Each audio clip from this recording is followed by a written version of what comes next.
فلا أقسم بمواقع النجوم وإنه لقسم لو تعلمون عظيم إنه لقرآن كريم في كتاب مكنون لا يمسه إلا المطهرون تنزيل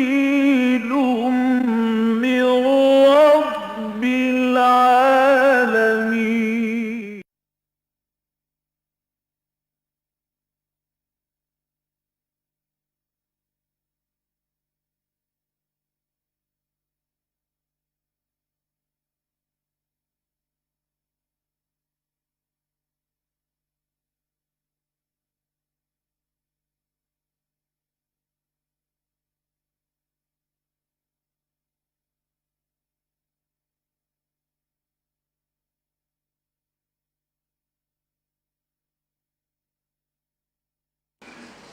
خصوصاً علی افضلہم وخاتم النبیین محمد الامین وعلی آلہ وصحبہ اجمعین. اما بعد فقد قال اللہ تبارک وتعالی کما ورد فی سورۃ البقرہ اعوذ باللہ من الشیطان الرجیم بسم اللہ الرحمن الرحیم. یا ایھا الذین آمنوا کتب علیکم القصاص فی القتلی الحر بالحر والعبد بالعبد والانثى بالانثى فمن عفي له من اخيه شيء فاتباع بالمعروف واداء اليه باحسان ذلك تخفيف من ربكم ورحمه فمن اعتدى بعد ذلك فله عذاب اليم ولكم في القصاص حياة يا اولي الالباب لعلكم تتقون. صدق الله العظيم. رب اشرح لي صدري ويسر لي امري واحلل عقدة من لساني يفقهوا قولي. اللهم ربنا الهمنا رشدنا واعذنا من شرور انفسنا. اللهم ارنا الحق حقا وارزقنا اتباعه وارنا الباطل باطلا وارزقنا اجتنابه.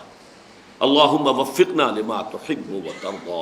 آمین یا رب العالمین. سورہ بقرہ کے نصف آخر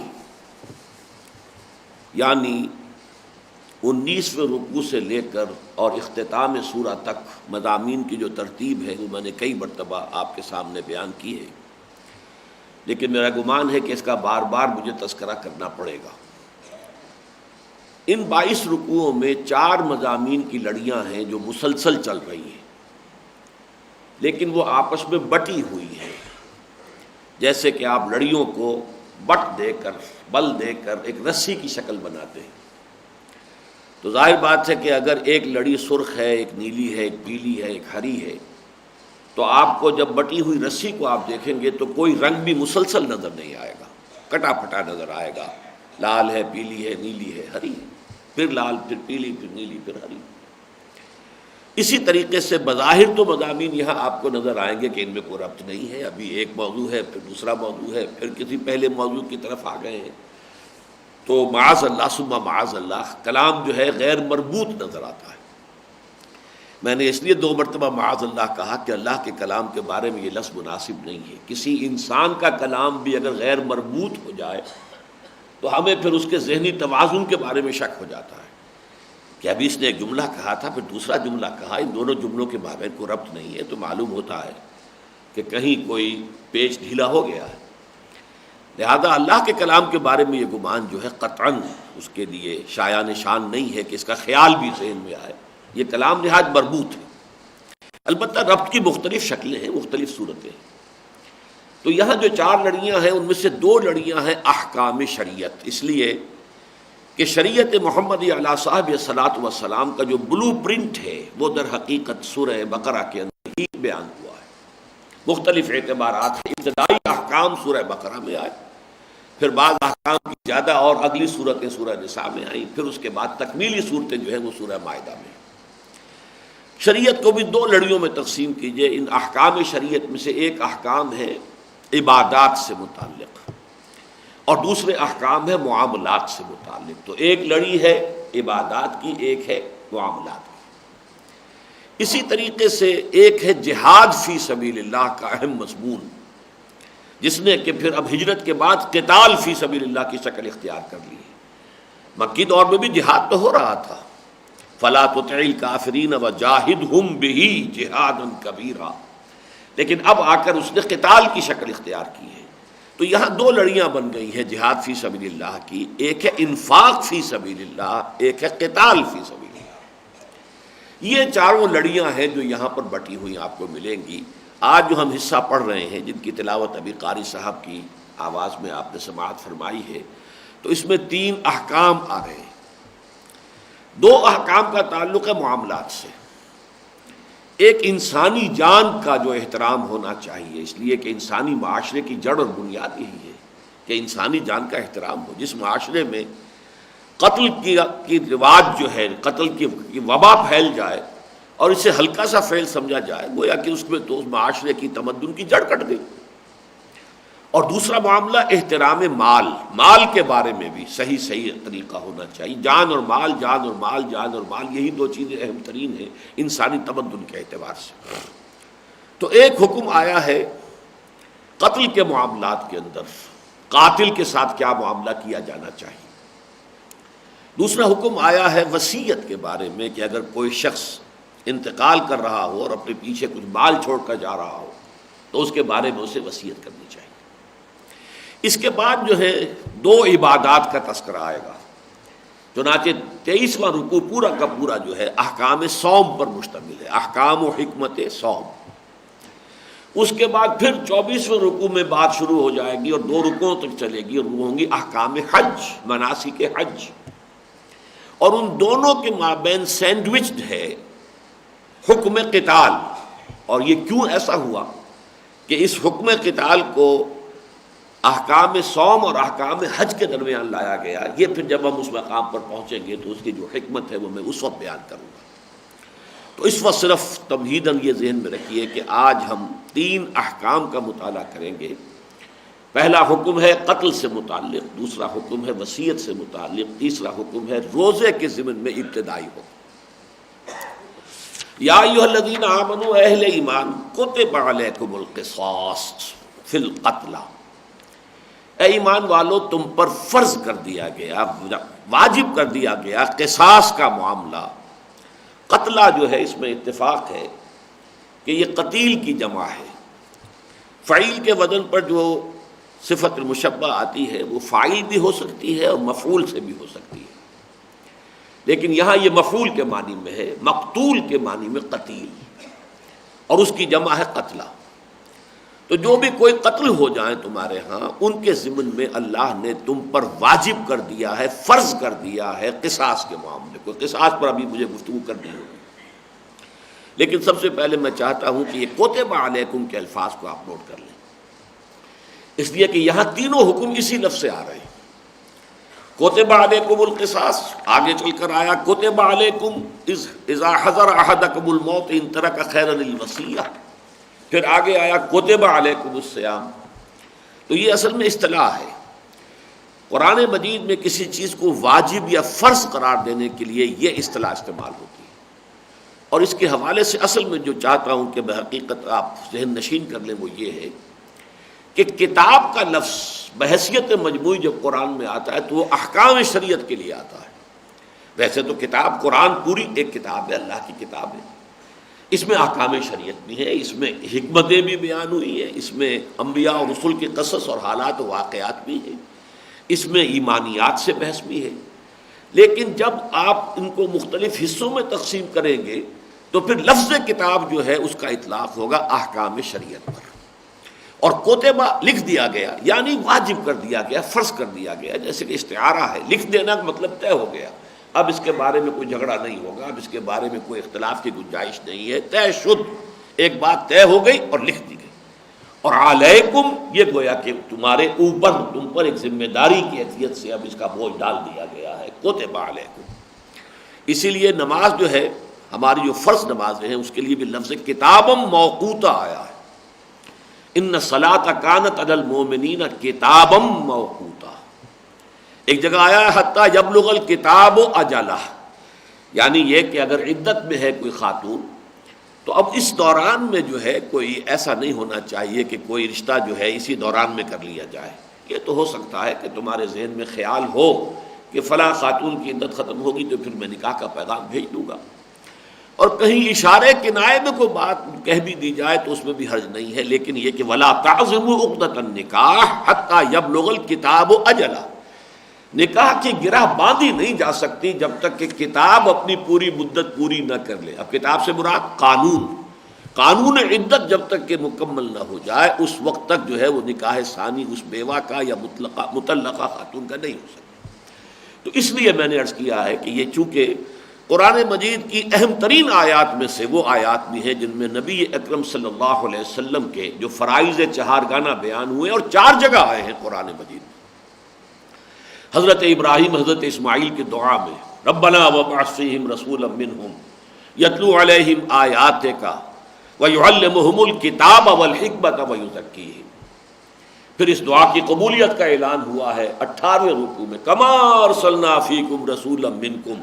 یتلو علیکم آیاتنا ویزکیکم ویعلمکم الکتاب والحکمہ۔ پھر اگلی سورۃ آل عمران میں پھر دہرایا گیا، تیسری مرتبہ مضمون آ رہا ہے لقد من اللہ علی المؤمنین اذ بعث فیہم رسولا من انفسہم یتلو علیہم آیاتہ ویزکیہم ویعلمہم الکتاب والحکمہ۔ اور پھر بہت ہی ایک جلالت شان کے ساتھ اس کا تذکرہ آیا ہے سورہ جمعہ میں، هو الذی بعث فی الامیین رسولا منہم یتلو علیہم آیاتہ ویزکیہم ویعلمہم الکتاب والحکمہ۔ تو ان آیات میں اصل میں یہ چاروں چیزیں جو بیان ہوئی ہیں یہ قرآن کے 4 مضامین ہیں، 4 حصے ہیں۔ قرآن مجید کا ایک حصہ وہ ہے کہ جو ایمانیات کے دلائل پر مشتمل ہے، ایمانیات کے ضمن میں جو شکوک و شبہات ہیں ان کے ابطال پر مشتمل ہے۔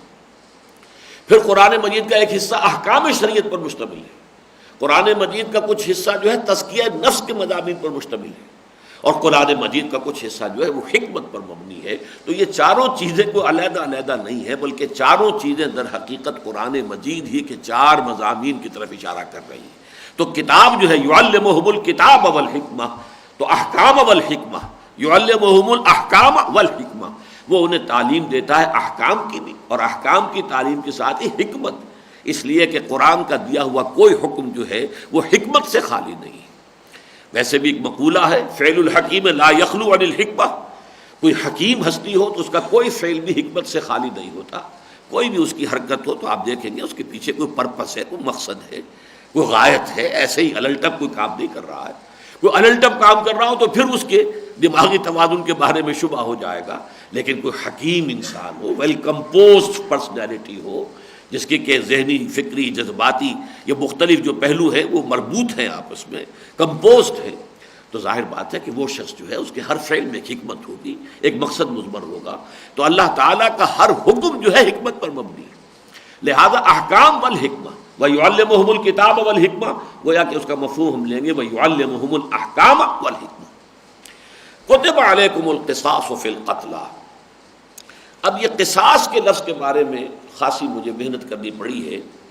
اس لیے کہ ہمارے ہاں بعض مترجمین نے، حضرت شیخ الہند نے بھی اور ان کے اتباع میں مولانا تھانوی نے بھی، اور ان کے متبعین میں پھر مولانا مفتی محمد شفیع صاحب نے بھی، سب قصاص کا مفہوم لیا برابری، مساوات۔ لیکن واقعہ یہ ہے کہ جب لغوی تحقیق کی جائے تو اس کی اصل بنیاد کچھ اور بنتی ہے۔ قصص کا لفظ، قاف صاد صاد، قصص کا لفظ یہ آتا ہے کسی کے پیچھے پیچھے چلنا، کسی کے نقش پا کے مطابق قدم لگاتے ہوئے قدم پر قدم آگے بڑھنا، یہ عربی زبان میں اس لفظ کا اصل مفہوم ہے۔ چنانچہ قرآن مجید میں یہ لفظ اس مفہوم میں بکثرت استعمال ہوا ہے۔ مساوات اور مکافات کا مفہوم اس کے اندر ثانوی طور پر داخل ہو جائے گا، لیکن وہ میں ابھی عرض کروں گا، لیکن بنیادی طور پر اس کی لغوی اصل میں یہ مفہوم شامل نہیں ہے۔ چنانچہ دیکھیے سورہ کہف میں آتا ہے فَارْتَدَّا عَلَىٰ آثَارِهِمَا قَصَصًا۔ جب حضرت موسیٰ اور حضرت خضر یہ دونوں سفر پر تھے اور جو جگہ تھی جہاں پر کہ حضرت خضر سے ملاقات ہونی چاہیے، حضرت موسیٰ اور ان کے جو نوجوان خادم تھے یوشع ابن نون، یہ دونوں سفر پر تھے، حضرت خضر سے ملاقات کی جو جگہ اللہ نے بیان فرمائی تھی اس سے وہ آگے نکل گئے، وہ مچھلی اس مقام پر غائب ہو گئی تھی، لیکن خادم جو ہے یوشع ابن نون وہ بتانا بھول گئے۔ لیکن جب آگے جا کر پوچھا کہ ہمیں تو تکان لاحق ہو گئی ہے، لے آؤ وہ ناشتہ جو ہمارے ساتھ تھا، وہ بھنی ہوئی تلی ہوئی مچھلی تھی، انہوں نے کہا جی وہ تو میں آپ کو بتانا بھول گیا، عجیب واقعہ ہوا تھا، ہم ذرا اس چٹان کے پاس ٹھہرے تھے تو وہ تو مچھلی زندہ ہو کر اور پانی کے اندر اتر گئی۔ تو حضرت موسیٰ نے کہا ذالک ما کنا نبغی، بھائی اسی کے لیے تو ہم تلاش میں تھے کہ اس معجزے کا ظہور ہوگا اور اسی مقام پر حضرت خضر سے ملاقات ہوگی، لہذا ہم تو آگے نکل آئے۔ پھر فرتدا علی آثارہما قصصا، تو پھر لوٹے وہ، پلٹ کر آئے اپنے نقوش پا کی پیروی کرتے ہوئے کہ تاکہ اسی جگہ پر پہنچ جائے دوبارہ جہاں کہ وہ مچھلی غائب ہو گئی تھی۔ اسی طریقے سے سورۃ القصص میں، اس کا نام ہی قصص ہے، جہاں کہ حضرت موسیٰ علیہ السلام کے حالات جو ہیں وہ خوب بیان ہوئے تفصیل سے۔ اس میں یہ ہے کہ جب اللہ کے حکم سے حضرت موسیٰ کی والدہ نے انہیں ایک صندوق میں بند کر کے اور دریا کی موجوں کے حوالے کر دیا، تو ساتھ ہی ان کی بہن سے کہا، وقالت لأختہ، اس کی بہن سے کہا والدہ حضرت موسیٰ نے، قصیہ فبصرت بہ عن جنوب، کہ ذرا تو بھی پیچھے پیچھے چلتی جا، ساحل کے ساتھ ساتھ دیکھ کہ اس کے ساتھ ہوتا کیا ہے، یہ جو صندوق ہے اللہ کے حکم سے میں نے ڈال تو دیا ہے اس کو پانی میں، لیکن یہ کہ کیا ہوگا ذرا دیکھتی رہے۔ چنانچہ وہ دیکھتی رہی اجنبی بن کر کے، جیسے اس کا کوئی خاص تعلق جو ہے وہ اس صندوق سے نہیں ہے، لیکن یہ ہے کہ وہم لا یشعرون، وہاں جب کہ وہ محل کے اندر وہ پہنچا ہے، محل کے پاس کوئی گھاٹ ہوگا جہاں وہ رانیاں جو ہیں وہ نہانے کے لیے آتی ہوں گی، وہاں پر وہ جو ہے وہ آ گیا صندوق، اور پھر اس میں سے حضرت موسیٰ برآمد ہو گئے۔ انہیں کچھ پتہ نہیں تھا کہ یہ جو چلی آ رہی ہے لڑکی، یہ در حقیقت اس صندوق کے پیچھے چلی آ رہی تھی۔ بعد میں جب کہ اللہ تعالیٰ نے جتنی بھی دودھ پلانے والیاں بلائی گئیں ان سب کا دودھ جو ہے وہ حضرت موسیٰ پر حرام کر دیا، اس لیے کسی کو اس کا دودھ پیا ہی نہیں۔ تب اس لڑکی نے کہا میں اگر آپ چاہیں تو میں بتاؤں آپ کو کہ کون گھر والے ہیں جو اس کو دودھ پلا سکیں گے؟ تو کہا اچھا بھائی لاؤ، ہاں کون ہے وہ جو دودھ اس کا۔ تب یہ حضرت موسیٰ کی والدہ تک واپس پہنچ گئے حضرت موسیٰ علیہ السلام، اللہ تعالیٰ نے وعدہ پورا کر دیا۔ تو وہاں بھی آیا ہے قصی ہے، اس کے پیچھے پیچھے چلو۔ قصہ کہتے ہیں اس کو ہے، آپ قصہ گوئی کرتے ہیں، قصہ بیان کرتے ہیں، نحن نقص علیک احسن القصص بما اوحینا الیک ھذا القرآن، پوری ایک مکمل صورت میں حضرت یوسف علیہ السلام کا قصہ بیان ہوا۔ قصے میں بھی تو اصل میں آپ پیروی کرتے ہیں، آپ پیچھے پیچھے چلتے ہیں، تو پیچھے پیچھے چل کر واقعات کو بیان کرتے ہیں۔ یہ نہیں کر سکتے کہ چھلانگ لگا کر آخری واقعہ پہلے بیان کر دیں اور درمیانی بات بعد میں بیان کریں، پھر تو وہ قصہ نہیں رہے گا، وہ تو پھر کوئی اور شے بن جائے گی۔ تو یہ اس طریقے سے اصل میں پیچھے پیچھے چلنا، پیچھے لگنا، یہ اس کا اصل لغوی مفہوم ہے۔ البتہ چونکہ قدم بہ قدم چلنا ہے تو اس میں گویا کہ ثانوی طور پر مساوات کا ایک مفہوم آ جاتا ہے، مکافات یا مساوات یا تساوی، کہ گویا کہ وہ اس کے بالکل برابر اس کے ہم پلہ ہی چونکہ بات ہو جائے گی جب آپ اس کے پیچھے پیچھے چل رہے ہیں، انہیں نقوش پا پر قدم رکھتے ہوئے چل رہے ہیں، تو ثانوی درجے میں اس میں مساوات اور مماثلت کا بھی ایک مفہوم پیدا ہو جاتا ہے۔ میں نے تو غور کیا تو اس کے لیے بہترین لفظ ہے پیروی۔ دیکھیں مقدمات کی پیروی ہوتی ہے، ظاہر بات ہے کہ بڑے سے بڑا مقدمہ، اچھے سے اچھا مقدمہ ہو، اگر مدعی جو ہے پیروی نہ کرے گا تو مقدمہ تو داخل دفتر ہو جائے گا۔ مقدمہ تو پیروی کرنے سے کہیں اپنے انجام تک پہنچتا ہے، پیروی نہیں کی جائے گی۔ یہ پیروی جو ہے قصاص، در حقیقت اس کو حکم یہ دیا جا رہا ہے کہ تم قتل کے معاملات کو کوئی معمولی بات نہ سمجھنا، یہ بہت بڑی بات ہے، بہت بڑی بات ہے، بہت بڑی بات ہے، لہذا پوری تندہی کے ساتھ اس میں کوئی کسل جو ہے اور کوئی تساہل جو ہے تمہیں لاحق نہیں ہونا چاہیے، نہ ہی کسی قاتل کی کوئی ہمدردی اور کوئی اس کے لیے رافت اور اس کے لیے کوئی ہمدردی کا جذبہ اس راستے میں حائل ہونا چاہیے۔ پوری تندہی، پوری اپنے وسائل کو بروئے کار لا کر کھوج لگانا چاہیے اور قاتل تک پہنچنا چاہیے اور مقدموں کو کی پیروی کرنی چاہیے اور قاتل کو پہنچانا چاہیے اس کے کیفر کردار تک۔ اگرچہ کیفر کردار کیا ہوگا یہ قرآن مجید نے آگے چل کر مزید بیان کیا، لیکن میرے نزدیک یہاں اس کا مفہوم یہ ہے کہ کوئی تساہل، کوئی رافت و رحمت اور ہمدردی اس راستے میں آڑے نہ آئے. کتب علیکم القصاص فی القتلی، پوری پیروی کرو، پورا کھوج لگاؤ، پوری طریقے سے نقش پا دیکھتے ہوئے قاتل تک پہنچو، اور پھر اس کے مقدمے کی پوری جو ہے پیروی کرتے ہوئے. اگرچہ آپ جان لیجئے کہ اسلامی قانون میں قتل کا مقدمہ جو ہے وہ قابل راضی نامہ ہے، اور اس میں اصل مدعی حکومت نہیں ہوتی، بلکہ مدعی اصلاً جو ہوتے ہیں وہ جو مقتول کے ورثاء ہیں وہ مدعی ہیں. لیکن یہ کہ ظاہر بات ہے کہ مقتول کے ورثاء کے پاس تو وہ ذرائع نہیں ہوں گے کہ وہ کھوج لگا سکیں، تحقیق کر سکیں، تفتیش کر سکیں، پھر شہادتیں فراہم کریں وغیرہ وغیرہ. یہ سارا کام جو ہے اسلامی حکومت کے ذمہ ہے. اس میں کسی درجے میں بھی کوئی تساہل جو ہے اس کو راہ نہ پانے دینا، یہ ہے اصل جس پر کو ایمفیسائز کیا جا رہا ہے. یا ایھا الذین آمنوا کتب علیکم القصاص فی القتلی. اب اس کے بعد جو الفاظ آ رہے ہیں یہ قرآن مجید میں مشکلات القرآن میں سے ایک مقام ہے. الحر بالحر والعبد بالعبد والانثى بالانثى. لیکن اس سے پہلے میں ذرا جو حکمت ہے اس کی کہ کیوں اس قدر اہمیت کے ساتھ قرآن اس معاملے کو بیان کر رہا ہے، میں چاہتا ہوں کہ اس کے بارے میں کچھ بیان کر دوں. دیکھیے، جہاں تک تو انسانی جان کی حرمت کا تقاضا ہے، اس کو سورہ مائدہ میں بعد میں بیان کیا گیا، لیکن آج چونکہ ہمارے ہاں یہ مضمون زیر بحث ہے تو میں چاہتا ہوں کہ ادھر بھی ہم جو ہے اپنی توجہ کریں. جب کہ پہلا انسانی قتل ہوا تھا، پہلا انسانی خون بہایا گیا تھا، حضرت آدم کے 2 بیٹوں میں سے ایک نے، قابیل نے، حابیل کو قتل کر دیا. اس کے قتل پر، اس واقعے پر تبصرہ کرتے ہوئے اللہ تعالیٰ نے فرمایا انہ من قتل نفسا بغیر نفس او فساد فی الارض فکأنما قتل الناس جميعا ومن احیاها فکأنما احیا الناس جميعا. یہ سورہ مائدہ کی آیت نمبر 33 ہے کہ یہ بات سمجھ لو کہ اگر کسی نے ایک انسانی جان کو قتل کر دیا بغیر اس کے کہ وہ کسی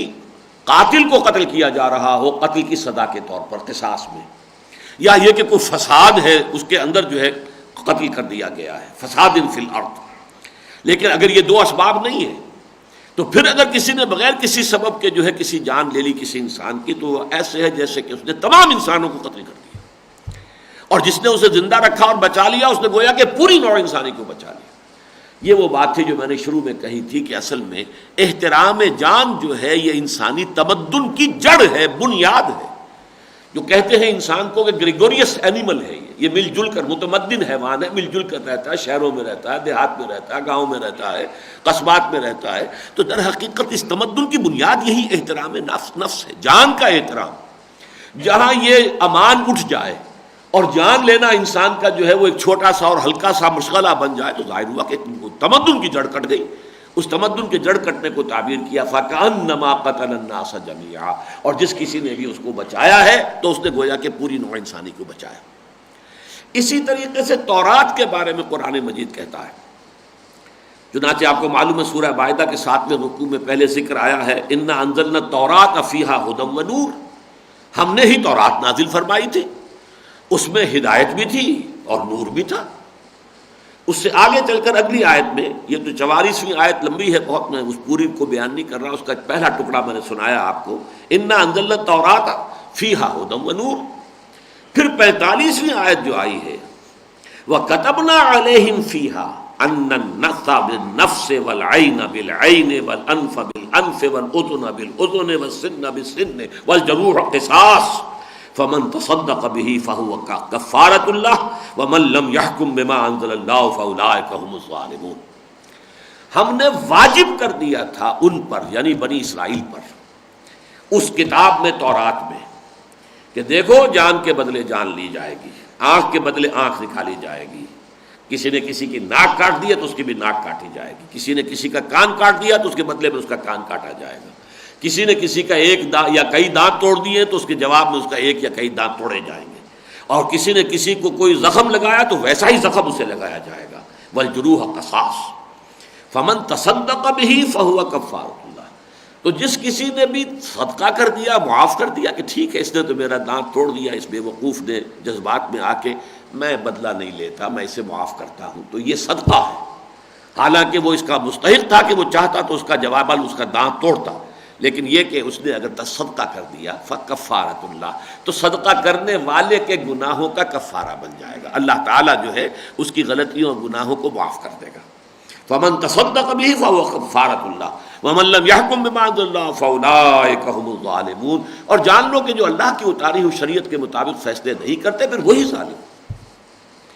یہ قانون تورات کا قرآن بیان کر رہا۔ بدقسمتی سے جو تورات آج ہمارے پاس ہے اس میں یہ آخری ٹکڑا نہیں ہے، یہ تو ہے جان کے بدلے جان اور یہ کہ پورا بدلہ دیا جائے گا، لیکن یہ فمن تصدق به فهو کفارۃ یہ سرے سے ہی نہیں۔ اس لیے نہ کہ یہ تاریخی طور پر ثابت ہے کہ اصل تورات تو گم ہو گئی تھی۔ 587 قبل مسیح میں جب نبوکدنضر نے برباد کیا ہے یروشلم کو، اور وہاں جو ہے 6 لاکھ یہودیوں کو قتل کیا، 6 لاکھ کو کیپٹیو بنا کر، اسیر بنا کر بیبیلونیا لے گیا، تو اصل تورات اس وقت سے گم ہے۔ اس کے کوئی 100-150 برس بعد اپنی یادداشتوں سے انہوں نے دوبارہ تورات مرتب کی ہے، تو اس میں غلطیاں آ گئی، کچھ چیزیں رہ گئی، کچھ غلط چیزیں شامل ہو گئی۔ اس کا ایک پھر مظہر ہے، وہ بھی ابھی میں آپ سے عرض کروں گا کہ یہاں جو ایک خاص مکافات اور برابری کا معاملہ جو زیر بحث آ رہا ہے اگلے الفاظ میں اس آیت کے، اس کے پس منظر میں یہ ہے کہ یہود کے ہاں یہ افراط ہو گئی تھی کہ لازماً جان کے بدلے جان لی جائے گی۔ وہ اصل میں ویسے بھی بہت سخت اور کرخت قسم کی قانون پسندی اور شریعت کا جو ہے ظاہر، اس کو مضبوطی سے تھامنے کا معاملہ، اس کے ظاہر کو، اس کی حکمت، اس کی روح سے بالکل کوئی توجہ اس کی طرف نہیں، غافل۔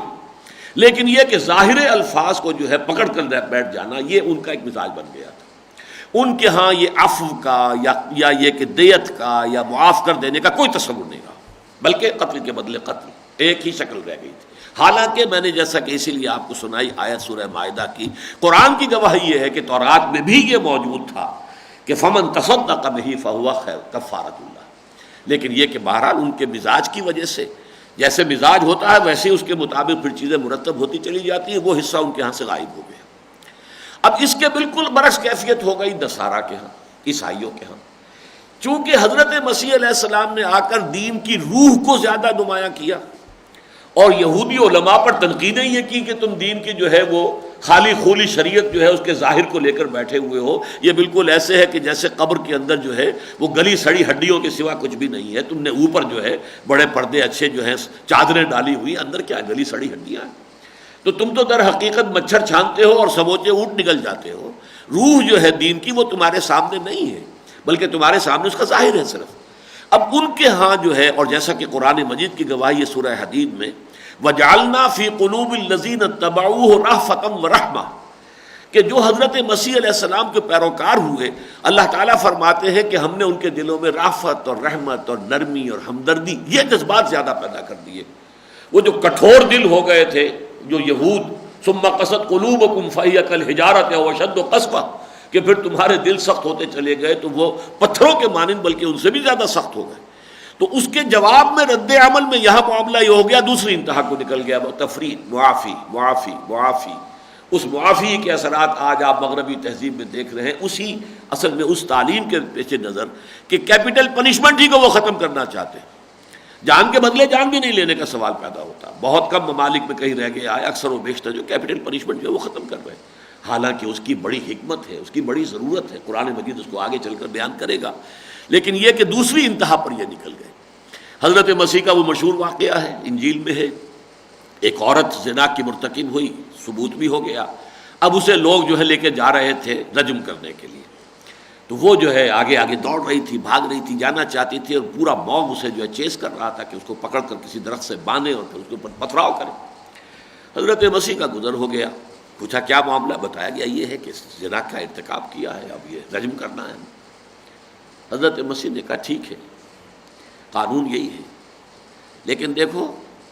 اس کو پہلا پتھر وہ مارے کہ جس نے خود کبھی زنا نہ کیا ہو۔ اب اس کے بعد چونکہ پکچرز بھی بنی ہوئی ہے حضرت مسیح کی زندگی پر، کنگ آف کنگز میں بڑے شوق سے دیکھنے گیا تھا 1962 میں، جبکہ مجھے تقریباً سمجھیے کہ 12-15 سال ہو گئے تھے، فلم بینی میں چھوڑ چکا تھا، لیکن کراچی میں مقیم تھا اس زمانے میں، تو یہ کنگ آف کنگز جب پکچر آئی ہے تو میں نہیں اپنے آپ کو روک سکا، میں نے جا کر دیکھا، اس لیے کہ مجھے بائبل سے بہت دلچسپی رہی ہے اپنے زمانہ طالب علم ہی سے۔ تو وہ جو نقشہ سامنے آتا ہے کہ اب وہ دو پتھر ہاتھ میں لیے ہوئے تھے کہ بس ابھی میں نشانہ لگا کے ماروں گا، لیکن معلوم ہوتا ہے کہ اتنی کچھ ان میں شرافت تھی کہ حضرت مسیح کے یہ الفاظ سن کر ان کی مٹھیاں کھلتی چلی گئیں، پتھر نیچے گرتے چلے گئے، سب چلے گئے اور اس عورت کو لوگ چھوڑ گئے۔ اب یہ بھی در حقیقت ایک سمجھیے کہ ایک دوسری انتہا پر معاملہ چلا گیا کہ اب وہ جو حکم ہے رجم کا، اسی لیے جب زنا کی سزا آئی ہے سورہ نور میں تو وہاں فرمایا ہے وَلَا تَأْخُذْكُمْ بِهِمَا رَأْفَةٌ فِي دِينِ اللَّهِ۔ دیکھو مسلمانوں، کہیں تمہارے دلوں کے اندر ان مجرموں کے لیے، زانی یا زانیہ کے لیے کوئی رحمت اور رافت اور نرمی اور ہمدردی پیدا نہیں ہونی چاہیے، اس لیے کہ جرم کی سزا جو ہے اس کی اپنی حکمت ہے۔ معاشرہ جو ہے درست نہیں رہے گا اگر مجرموں کو سزا نہ دی جائے، اور سزا بھی ایسی کہ جو عبرت انگیز ہو، کہ ایک کو سزا ملے اور ہزاروں اور لاکھوں کو جو ہے ان کے رونگٹے کھڑے ہو جائیں اور ان کو عبرت حاصل ہو جائے، ورنہ یہ کہ سب کے جرم عام ہو جائے گا۔ تو یہ ہے وہ حکمتیں جو میں نے چاہا کہ چونکہ یہود کے ہاں ایک انتہا، نصارہ کے ہاں دوسری انتہا۔ اچھا، عرب معاشرے میں کیا تھا ان آیات کے اترنے سے پہلے؟ وہاں وہ تقسیم کرتے تھے، تین طرح کی تقسیمیں تھیں۔ ایک شریف انسان ہے، ایک ذرا گھٹیا درجے کا وزیر ہے، رذیل ہے، اس کی کوئی حیثیت نہیں ہے، ظاہر بات ہے ان کی جانیں برابر تو نہیں ہو سکتی۔ اگر کسی وزیر انسان نے کسی شریف انسان کو، باعزت انسان کو قتل کر دیا ہے تو اس کے بدلے میں صرف ایک جان لینا کافی نہیں ہے، بلکہ اس کے خاندان کے کئی جانیں لی جائیں گی۔ یا یہ ہے کہ اسی طریقے سے ایک آزاد ہے، غلام ہے، تو غلام نے اگر قتل کیا کسی آزاد کو تو ایک غلام کی جان تو کفایت نہیں کرے گی، پھر کئی غلام ہو۔ یا یہ کہ اس کی جگہ پر بھی اس قبیلے کا کوئی آقا جو ہے اس کو اس کی جگہ پر قتل کیا جائے، تب جا کر برابری ہوگی۔ اسی طریقے سے عورت نے قتل کر دیا مرد کو، تو اگر جواب میں صرف عورت قتل ہو گئی تو قتل تو پورا جو ہے بدلہ تو نہیں ملا، کہاں عورت کہاں مرد۔ لہٰذا اس کے اندر وہ فرق کرتے تھے۔ چنانچہ آپ کے علم میں ہوگا کہ اوس اور خزرج کے مابین بھی یہ تھا حضور کی تشریف آوری سے پہلے،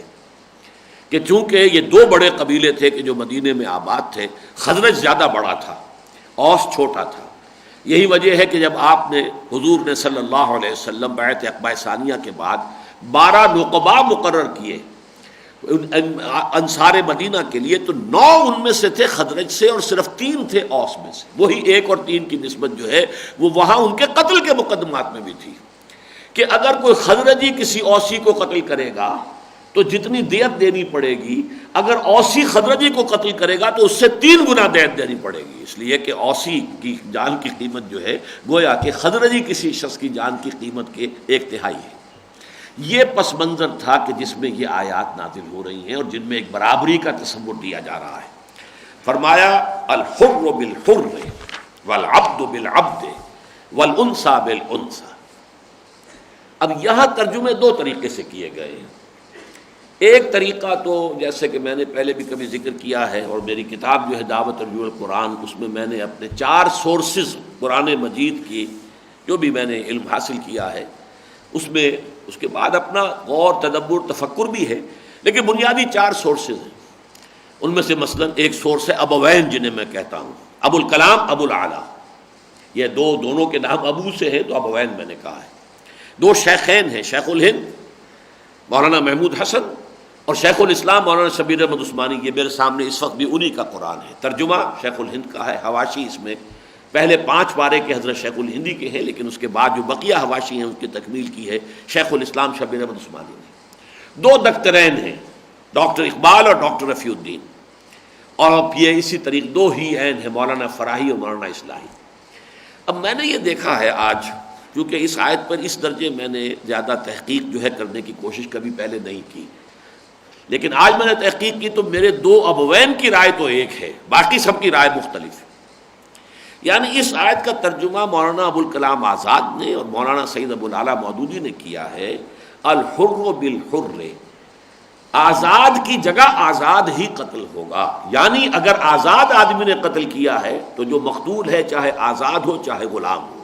وہی آزاد قتل کیا جائے جو قاتل ہے۔ والعبد بالعبد،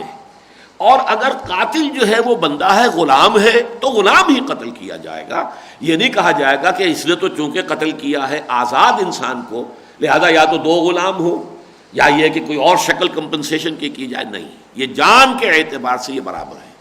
وہ غلام اور آقا جو ہے، جو بھی آزاد ہے، ان کے درمیان جو ہے، چونکہ ایک حدیث نبوی موجود ہے کہ حضور نے فرمایا المسلمون تکافؤ دماؤہم، تمام مسلمانوں کے خون جو ہے وہ آپس میں بالکل برابر ہے، آزاد ہو غلام ہو، یہ بھی مسلمان ہے وہ بھی مسلمان ہے، خون برابر، جان برابر ہے، جان کی قیمت میں فرق نہیں ہوگا۔ اسی طریقے سے عورت ہے مرد ہے، خون کی قیمت برابر ہے۔ اسی طریقے سے اگر کوئی جو ہے اونچا آدمی ہے، کوئی شریف شرفاء میں سے ہے، اور کوئی جو ہے بیچارے غرباء میں سے، جانیں ان کی برابر ہے، ان میں کوئی فرق نہیں ہے۔ والانثى بالانثى، اسی طرح اگر قتل کیا ہے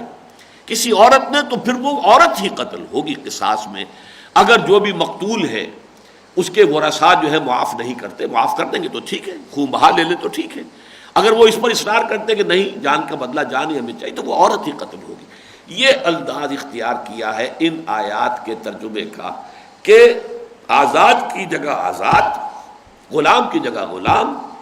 عورت کی جگہ عورت، یعنی جو بھی قاتل ہے وہ آزاد ہے تو وہی قتل ہوگا، وہ اگر غلام ہے تو وہی قتل ہوگا، چاہے جس کو قتل کیا ہے وہ آزاد تھا، اور جو آزاد ہے اس نے قتل کیا تو چاہے مقتول غلام تھا، اور اگر عورت ہے عورت نے قتل کیا ہے تو چاہے مرد کو کیا ہے، لیکن جواباً جو ہے اگر وہ معاف نہیں کرتے اور قصاص جو ہے وہ جان کے بدلے جان لینا چاہتے تو عورت ہی قتل۔ یہ ایک ترجمہ ہے، لیکن باقی اکثر حضرات نے اس کا ترجمہ کیا ہے کہ یہ الحر بالحر والعبد بالعبد والانثى بالانثى، آزاد کے جواب میں آزاد، آزاد کے بدلے میں آزاد، غلام کے بدلے میں غلام، اور عورت کے بدلے میں عورت۔ اب اس کے اعتبار سے امام رازی رحمۃ اللہ علیہ نے جو فیصلہ کیا ہے وہ یہ ہے کہ یہ جو آیت ہے در حقیقت یہ صرف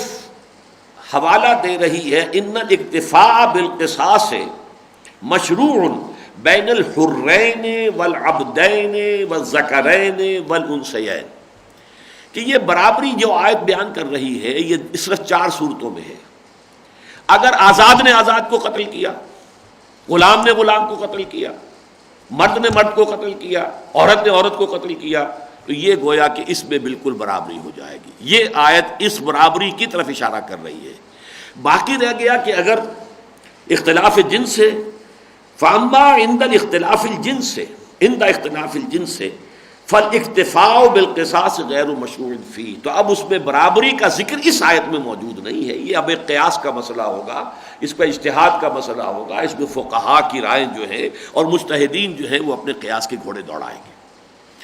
اس میں البتہ ایک رائے امام راضی نے نقل کی ہے حضرت علی رضی اللہ تعالی عنہ اور حضرت حسن بصری رحمۃ اللہ علیہ ان سے، اور یہ امام طبری کے حوالے سے۔ آپ کو معلوم ہے کہ اولین تفسیر جو لکھی گئی ہے وہ طبری کی ہے، اور وہ روایات ہی پر مبنی ہے، اور اسی کا خلاصہ ہے ابن کثیر جو ہے۔ باقی سب سے پہلی نحوی اعتبار سے جو تفاسیر ہیں نحوی اعتبار سے وہ زمخشری کی ہے،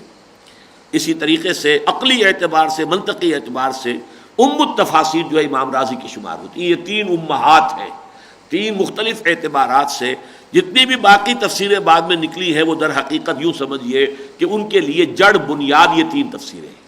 روایات کے اعتبار سے طبری، اور پھر ابن کثیر اس کا خلاصہ، اور نحو اور عربی گرامر اور کلام اس کے حوالے سے، اور شاعری جو ہے دور جاہلیت کی شاعری سے استناد اور حوالے یہ زمخشری، اور نمبر 3 جو ہے عقل منطق فلسفہ اس کے حوالے سے پھر امام راضی کی تفسیر۔ تو اس اعتبار سے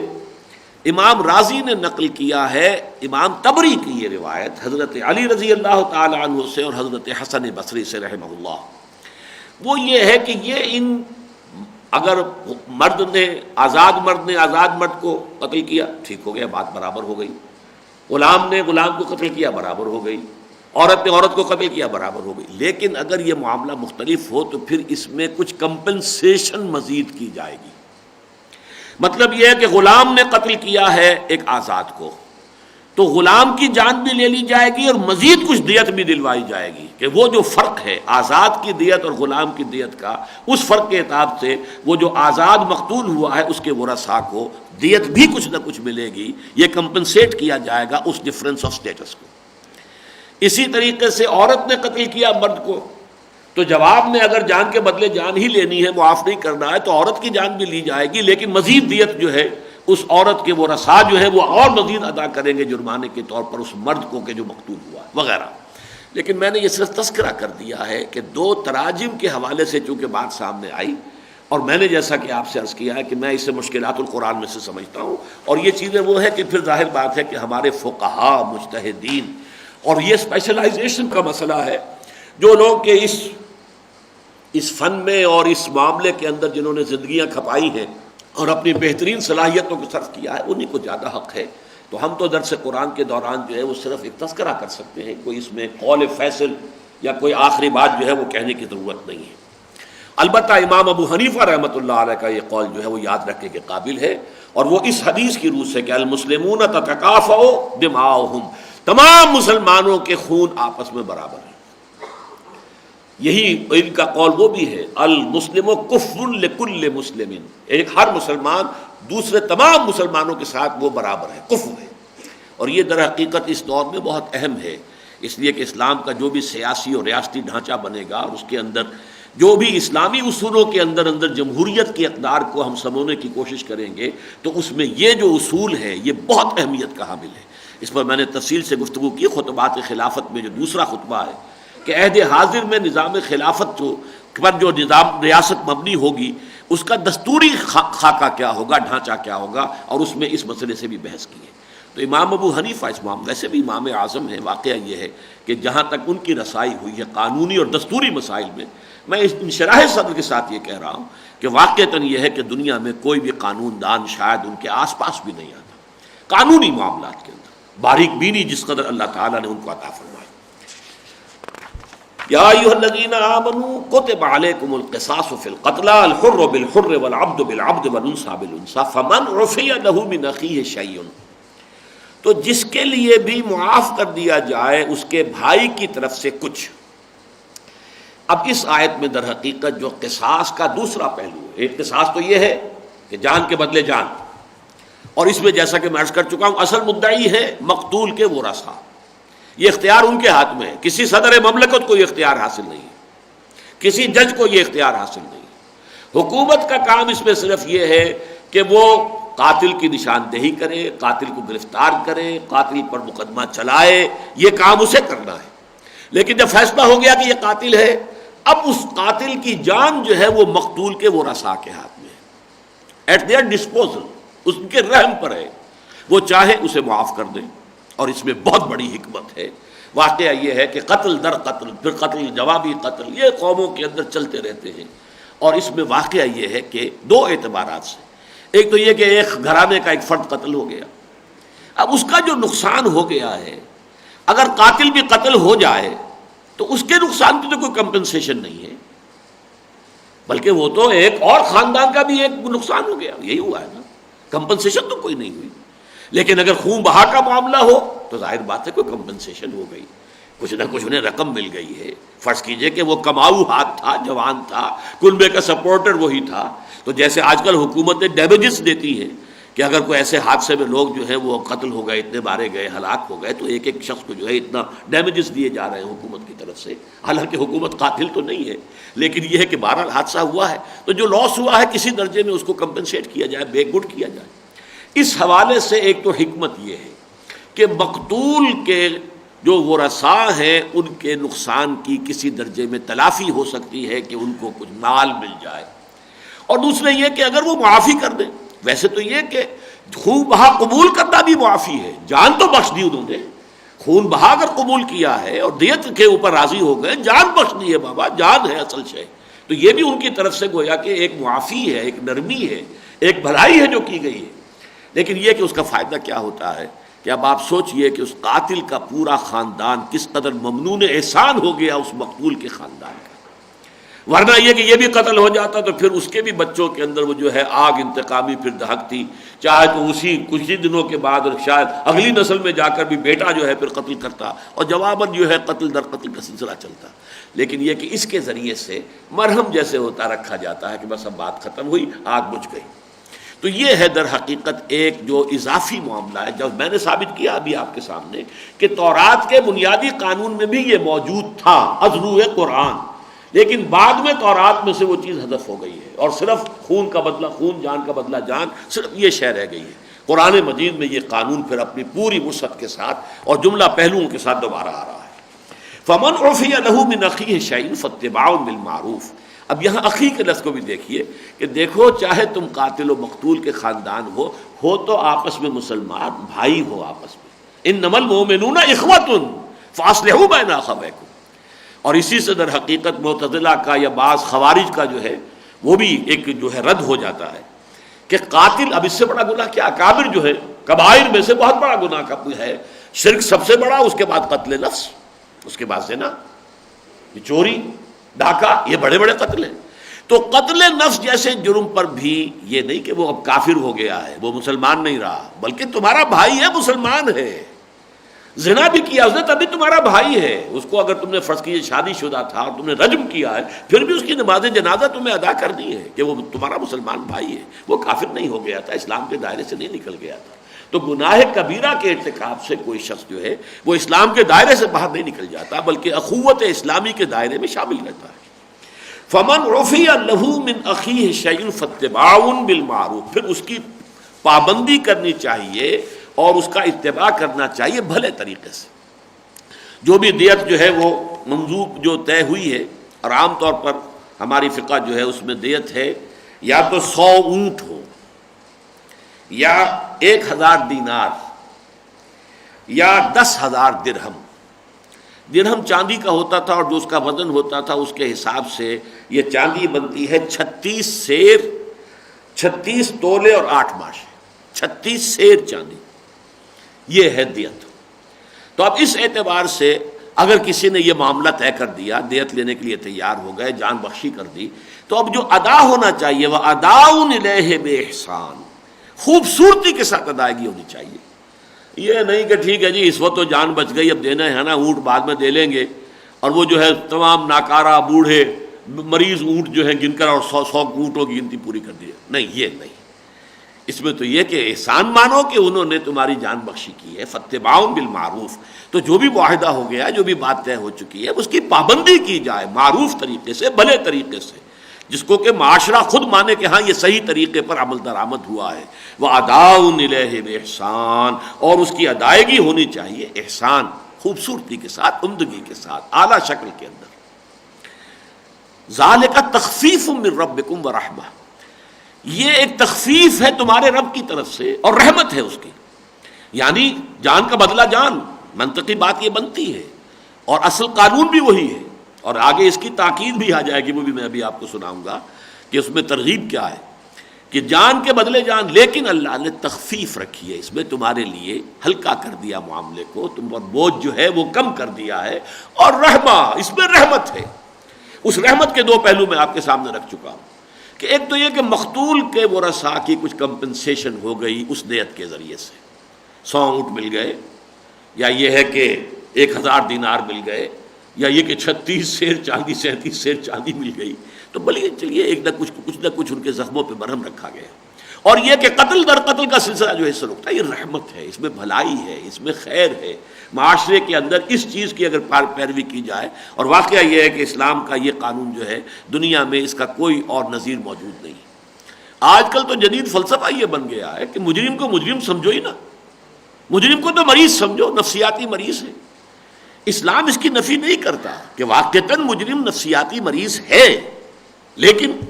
اب اس کا یہ مطلب نہیں کہ اس کو سزا نہ دی جائے۔ جیسے کہ مولانا اصلاحی صاحب نے بہت اچھی بحث کی ہے اس مقام پر، بہت عمدہ بحث کی ہے کہ دیکھیے کہ اگر کسی انسان کے ہاتھ میں گینگرین ہو گیا، ہاتھ گل گیا ہے، تو سرجن اس ہاتھ کو کاٹ کے پھینک دیتا ہے کہ نہیں؟ حالانکہ ہاتھ ایک بہت اہم عضو ہے انسان کے جسم کا، لیکن باقی جسم کو بچانا ہے، ورنہ تو یہ کہ پورے جسم کی ہلاکت جو ہے اس کا اندیشہ موجود ہے۔ اسی طریقے سے پورے معاشرے کو بچانے کے لیے ضروری ہے کہ یہ سخت جو ہے سزائیں دی جائیں۔ اسلام کا جو سزاؤں کا فلسفہ ہے وہ یہی ہے، جسے بعض لوگ حالانکہ مسلمان بھی ہیں کہ جو کہنے کو اپنے آپ کو مسلمان کہتے ہیں، وحشیانہ سزائیں کہتے ہیں ان کو۔ ہمارے ہاں کے دانشور جو ہیں، لبرل دانشور، ان سب کے نزدیک بلکہ یہ کہ بعض لوگوں نے شاہ ولی اللہ دہلوی رحمۃ اللہ علیہ کی ایک عبارت کا غلط حوالہ دیا مولانا شبلی نعمانی نے اپنی کتاب الکلام میں۔ اور اس کے حوالے سے علامہ اقبال بھی کچھ گو مگو میں مبتلا ہو گئے، اور پھر ظاہر بات ہے کہ ان کے حلقے کے اکثر لوگ جو ہے اسی خیال کے ہیں کہ یہ سزائیں جو قرآن کے اندر حدود دی گئی ہیں ان میں بھی کوئی اجتہاد ہو سکتا ہے، کوئی ضروری نہیں ہے کہ ہاتھ ہی کاٹا جائے، کوئی ضروری یہ چیزیں جو ہے اسپیسیفکس قرآن کے جو ہیں اسپیسیفک احکام ان کو اسی شکل میں ان کی جو ہے وہ ان کی تنفیذ لازمی نہیں ہے، بلکہ اس میں بھی اجتہاد ہو سکتا ہے۔ علامہ بھی کچھ اس مغالطے میں مبتلا ہوئے ہیں، اگرچہ وہ اپنی عمر کے آخری دور تک اس پر یکسو نہیں تھے، چنانچہ آخری زمانے تک بھی خط و کتابت ان کی ہوتی رہی ہے سید سلیمان ندوی رحمۃ اللہ علیہ سے ان معاملات کے اوپر، تو معلوم ہوتا ہے کہ ان کا ذہن پوری طریقے سے مطمئن نہیں تھا، لیکن انہوں نے دھوکہ کھایا ہے مولانا شبلی نعمانی کے غلط حوالے کی وجہ سے۔ اور میں ذکر کر دیتا ہوں یہاں، اس وقت جو اقبال اکیڈمی کے ڈائریکٹر ہیں سہیل عمر صاحب، میں ان کا بڑا احسان مند ہوں کہ میرے دل میں بھی ایک سوء ظن علامہ اقبال کی طرف سے ہو گیا تھا، اور میں نے جو اپنی پہلی کتاب لکھی تھی اسلام کی نشت ثانیہ کرنے کا اصل کام 1967 میں، اس میں اشارہ کر دیا ہے کہ جہاں تک اجتہاد اور شریعت اسلامی کے معاملات ہیں ان کے ضمن میں علامہ اقبال کی ساری باتیں صحیح نہیں ہیں، بلکہ یہ کہ چونکہ یہ ان کا موضوع بھی نہیں تھا اور یہ ریکنسٹرکشن جو ہے اس کا اصل موضوع یہ ہے ہی نہیں، تو وہ چونکہ میرے دل میں بھی تھا ان حوالوں کے اعتبار سے، لیکن اس کی پوری تحقیق کا حق ادا کر دیا ہے ڈاکٹر سہیل عمر صاحب نے، کہ انہوں نے ثابت کر دیا کہ شاہ ولی اللہ کا حوالہ یہ ہے، اور اس سے جو حوالہ غلط دیا گیا، کچھ درمیان میں سے عبارتیں کاٹ دیں، کچھ اپنی عبارت کو حوالے کے طور پر شامل کر دیا، یہ کام کیا ہے شبلی نعمانی نے، اللہ تعالیٰ انہیں معاف فرمائے، اور علامہ اقبال نے ان کے حوالے کی بنا پر کوئی باتیں کہہ دی۔ لیکن واقعہ یہ کہ اسلام میں حدود کی تنفیذ تو لازم ہے، اور یہ اسلام کا فلسفہ ہے جس سے کہ جرائم کی بیخکنی ہوتی ہے۔ یورپ میں، امریکہ میں جس کو ہینس کرائم کہتے ہیں، انتہائی گھناؤنا جرم ہوتا ہے، اس لیے کہ جی یہ تو مریض ہے، ان کو تو بس جیل میں رکھو، ان کی تربیت کرو، نفسیاتی اصلاح کرو، اچھا کھلاؤ، اچھا پہناؤ، وہ نکل کے پھر جرم کرتے ہیں۔ اور آج امریکہ میں یہ بات ایکسیپٹڈ ہے کہ جو وہاں کے کالے نیگروز ہیں، بلیک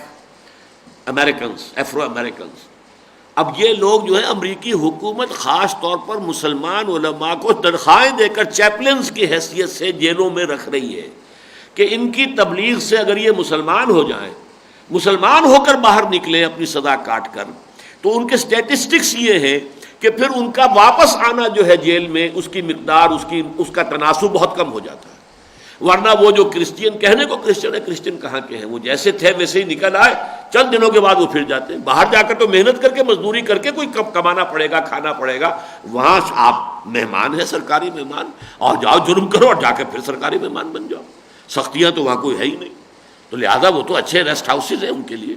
تو جرم کیسے ختم ہو؟ ہاں جو مسلمان ہو جاتے ہیں پھر ان میں پھر جو ہے تناسب، نسبت وہ بہت کم ہے کہ وہ دوبارہ جرم کا ارتکاب کریں اور واپس آئے، وہ اسلامی تعلیمات کا نتیجہ ہے۔ لیکن اسلامی حدود اور تعزیرات کا نتیجہ وہ ہے جو آج بھی آپ کو سعودی عرب میں نظر آئے گا، وہ کرائم کہاں ہے وہاں،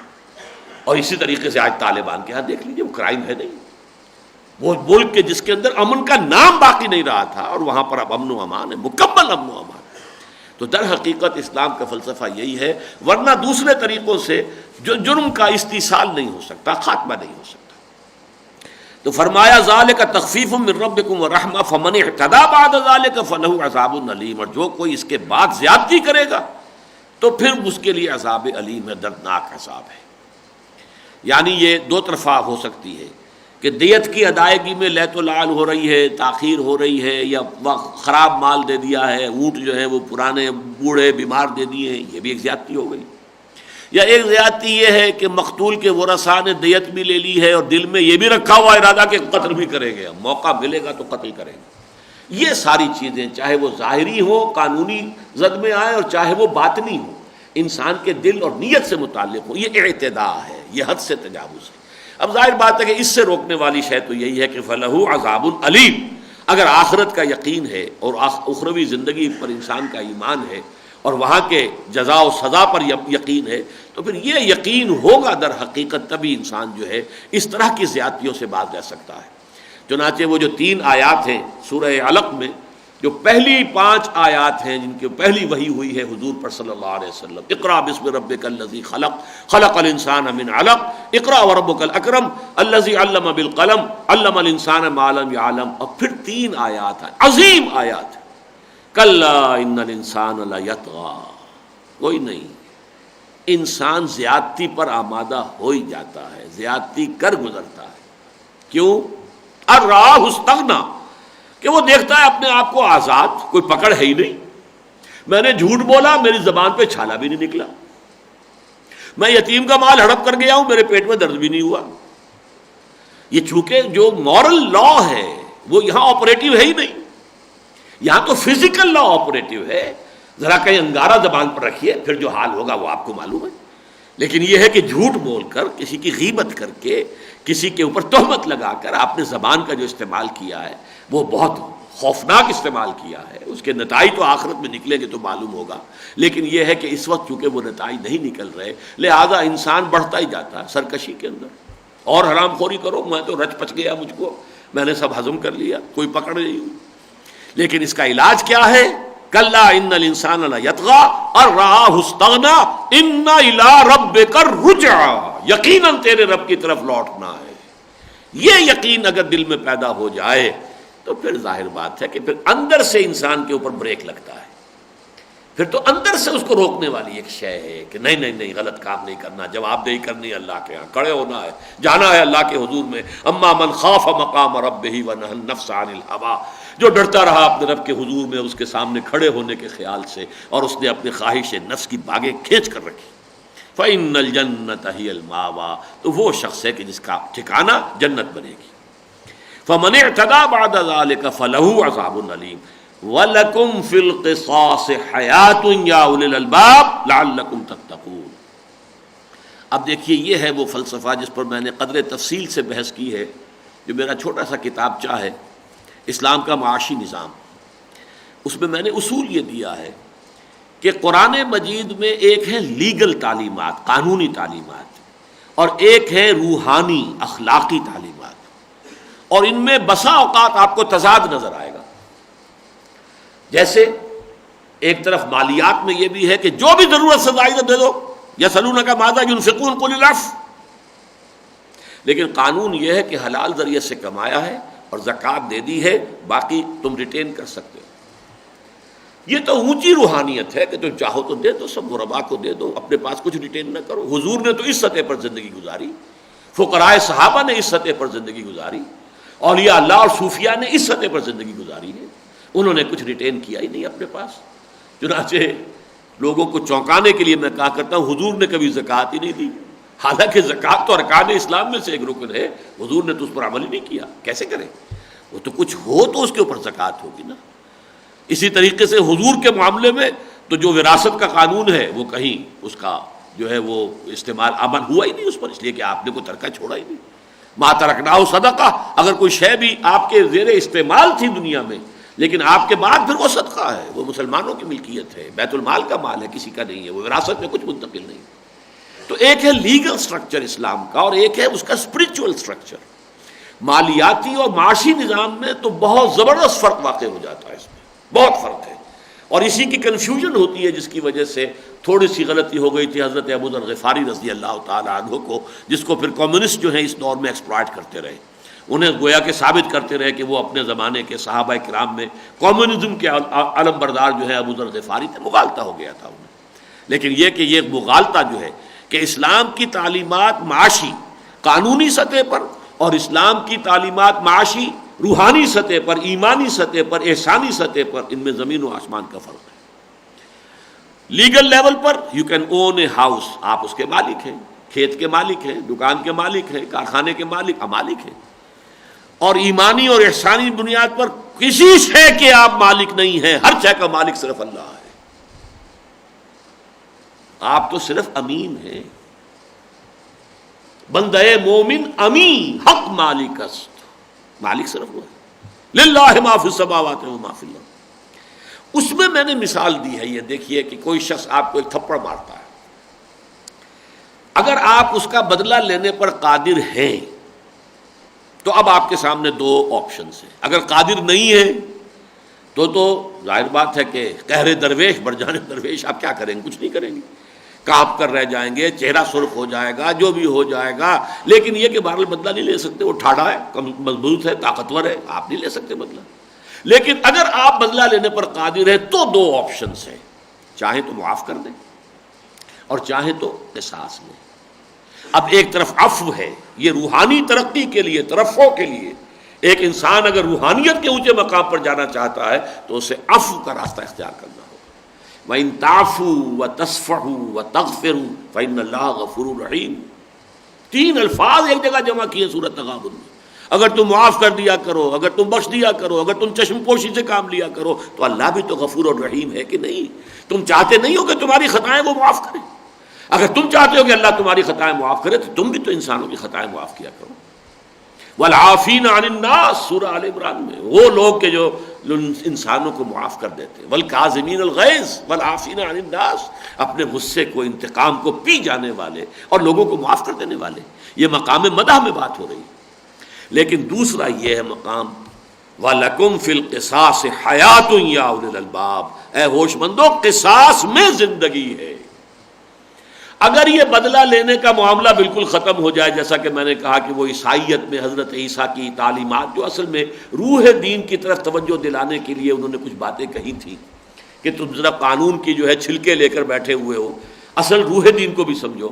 اب اسی کو جنہوں نے بنیاد بنا لیا ہے کل کی، کہ جس نے اپنی بیوی کو طلاق دی گویا کہ اس نے اس سے زنا کرایا۔ اب یہ بات حضرت عیسیٰ کا قول انجیل میں موجود ہے، اس لیے کہ طلاق سے ظاہر بات ہے کہ وہ مطلقہ ہو سکتا ہے کہ مطلقہ کو اب کوئی اور قبول کرے نہ کرے، شادی ہو نہ ہو، اور نہ شادی ہونے کی وجہ سے ہو سکتا ہے کہ وہ کہیں بدکاری میں مبتلا ہو جائے۔ تو اب یہ کہ مگس کو باغ میں جانے نہ دینا کہ ناحق خون پروانے کا ہوگا، حضرت مسیح نے کہا کہ گویا کہ اس نے طلاق دی، تو طلاق جو دی ہے تو گویا کہ وہ ہے ذمہ دار اس سے زنا کرانے کا۔ یہ اصل میں اس اعتبار سے کہ حضور نے بھی فرمایا ہے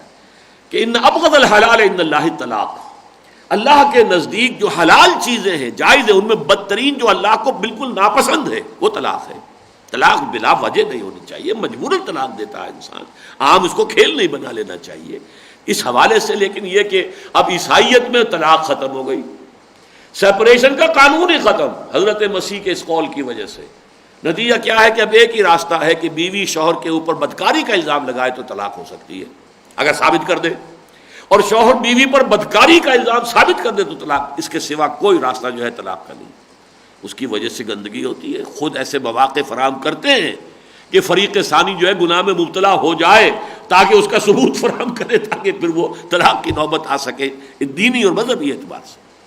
لیکن یہ ہے اصل میں کہ یہ ایک لیول ہے جو قرآن نے قائم کیا ہے کہ جہاں تک اس دنیا کے نظام کا تعلق ہے اس میں قصاص کو اہمیت زیادہ حاصل ہے۔ وَلَكُمْ فِي الْقِصَاصِ حَيَاتٌ يَا أُولِي الْأَلْبَابِ، جس نے آپ کے تھپڑ مارا تھا، آپ جواباً اس کے تھپڑ رسید کریں تو اسے آئندہ نہیں ہوگی جرأت کہ کسی اور کو بھی تھپڑ مارے، اور اگر آپ نے معاف کر دیا تو اس کا امکان موجود ہے کہ پھر وہ کسی اور کے ساتھ وہی حرکت کرے۔ اس لیے nip the evil in the bud وَلَكُمْ فِي الْقِصَاصِ حَيَاتٌ يَا أُولِي الْأَلْبَابِ۔ تو اس معاملے میں کوئی سہل انگاری جس کو میں نے کہا تھا، تساہل ہو یا تراحم ہو، یہ راستے میں حائل نہیں ہونا چاہیے، بلکہ ان چیزوں کی پوری چھان بین ہو، پوری پیروی کی جائے، پوری سنجیدگی کے ساتھ سزائیں دی جائیں۔ ہاں البتہ سزا کی ایک شکل یہ بھی ہے کہ اگر مقتول کے ورثاء جو ہیں وہ معاف کر دیں، اور چاہے وہ خوب بہا لیں اور چاہے خوب بہا کے بغیر معاف کر دیں، ان کا اختیار ہے۔ لیکن یہ کہ قصاص جو ہے وہ ہونا چاہیے، اس کو بعض علماء کے نزدیک یہ دونوں چیزیں قصاص میں شامل ہیں، دیت بھی قصاص ہے اور قتل خون کے بدلے خون جو ہے، جان کے بدلے جان، وہ بھی قصاص ہے۔ وَلَكُمْ فِي الْقِصَاصِ حَيَاتٌ يَا أُولِي الْأَلْبَابِ لَعَلَّكُمْ تَتَّقُونَ، تاکہ تم بچ سکو۔ تقویٰ کا یہاں پر اصل لغوی معنی میں آیا ہے، ایک ہے تقویٰ کا اصطلاحی مفہوم جو اگلے رکوع میں آئے گا، كُتِبَ عَلَيْكُمُ الصِّيَامُ كَمَا كُتِبَ عَلَى الَّذِينَ مِن قَبْلِكُمْ لَعَلَّكُمْ تَتَّقُونَ، وہ اصطلاحی مفہوم ہے تاکہ تمہارے اندر تقویٰ پیدا ہو جائے۔ یہاں تقویٰ کا لغوی مفہوم کیا ہے؟ وقا یقی کہتے ہیں بچانا، اسی سے فعل امر ہے وقنا عذاب النار، اے اللہ ہمیں عذاب آگ کے عذاب سے بچا لے، وقنا عذاب النار، وقا یقی بچانا، اور ابتقا باب افتعال بنا جو اتقا بن گیا، خود بچنا۔ یہ بچنا جو ہے دنیا میں افراط و تفرید کے دھکوں سے بچنا، کہ افراط میں مبتلا ہو گئے یہودی، تفرید کی طرف چلے گئے عیسائی۔ یہ جو عدم توازن ہے، انسانوں کی جانوں کی قیمتیں علیحدہ علیحدہ مقرر کر دینا، یہ جو عدم توازن ہے اس کو ہٹا کر ایک درمیانی راستہ جو ہے اس سے ان افراط و تفرید کے دھکوں سے بچا کر انسانی تمدن کو اور انسانی معاشرت کو صحت مند اور پختہ اور مستحکم بنیادوں پر قائم کرنا جو ہے یہ در حقیقت اس راستے سے ہوگا۔ وَلَكُمْ فِي الْقِصَاصِ حَيَاةٌ يَا أُولِي الْأَلْبَابِ لَعَلَّكُمْ تَتَّقُونَ۔ یہ تو ہوا ایک حکم۔ دوسرا حکم کُتِبَ عَلَيْكُمْ، اب مجھے دوبارہ اس کی وضاحت کی ضرورت نہیں ہے، وہی لفظ دوبارہ آ گیا، لازم کر دیا گیا ہے تم پر، اذا حضر احدکم الموت، جب تم میں سے کسی کی موت کا وقت آ جائے، یعنی جب آثار ایسے ہو جائیں کہ اب چل چلاؤ ہے، ان ترک خیرا الوصیۃ، اگر اس نے کوئی مال وہ چھوڑ رہا ہو، خیر کا لفظ ویسے تو عام معنی تو ہے اچھائی بھلائی خیر شر کے مقابلے میں، لیکن یہ خیر بھی جو ہے وَإِنَّهُ لِحُبِّ الْخَيْرِ لَشَدِيدٌ، تو یہ خیر جو ہے دنیاوی دولت اور مال اور اسباب کے لیے بھی آتا ہے۔ تو یہ خیر جو ہے اگر کوئی مال دولت چھوڑ کر مر رہا ہے تو اس پر لازم ہے وصیت کرے، وصیت تاکید کرنا۔ ویسے تو یہ کہ زندگی میں بھی وصیت ہوتی ہے، زندگی میں جب ہم کسی کو کوئی کسی بات کی ترغیب دلا رہے ہیں، تشویق، یہ بھی تو وصیت ہے، یعنی نصیحت جو ہے وہ بھی وصیت ہے ایک طرح کی، لیکن اصطلاحاً وصیت کہی جاتی ہے وہ شے کہ جس پر کہ کاربند ہوا جائے گا کسی شخص کے انتقال کے بعد، کہ میرے انتقال کے بعد تمہیں کیا کرنا ہے، وہ وصیت۔